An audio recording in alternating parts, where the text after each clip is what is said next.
नमस्कार शेतकरी मित्रांनो, आज आपण एका मिरचीच्या प्लॉटवर आलेलो आहे या अरोली भागामध्ये, जिल्हा नागपूर। तर एका मिरचीच्या शेतामध्ये आपण सध्या आहे। तर इथे आपल्याला व्हिजिट करताना दिसून आलं की अशा प्रकारे पानावर जे ठिपके आहे, इथे बघू शकता तुम्ही, अशा प्रकारे हे पानावर ठिपके आहे।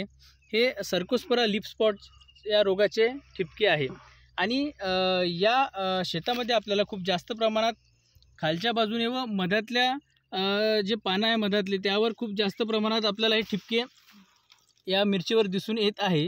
तरी या रोगावर नियंत्रण करण्याकरता आपल्याला फवारणी करणे खूप जास्त गरजेचे आहे, नाहीतर हे पानं पिवळे पडून पूर्ण गळून पडतील आणि आपल्या मिरचीवर त्याचा खूप मोठ्या प्रमाणात इफेक्ट होईल। तर यावर फवारणीमध्ये बायोलॉजिकलमध्ये आपण बॅसिलस सबटिलिस 50 ग्रॅम प्रतिपंप व त्यासोबत सुडोमोनास फ्लोरोसन्स 50 ग्रॅम प्रतिपंप याप्रमाणे घेऊन जर फवारणी केली तर या रोगावर आपण खूप चांगल्या प्रकारे नियंत्रण मिळवू शकतो। व तसेच केमिकलमध्ये जर आपल्याला फवारणी घ्यायची असेल तर यावर आपण क्लोरोथॅलोनिल प्लस डिफिकोनाझोल व त्यासोबत कासुगामायसिन याप्रमाणे जर कॉम्बिनेशनमध्ये फवारणी केली तर खूप चांगल्या प्रकारे या रोगावर आपण नियंत्रण मिळवू शकतो। धन्यवाद।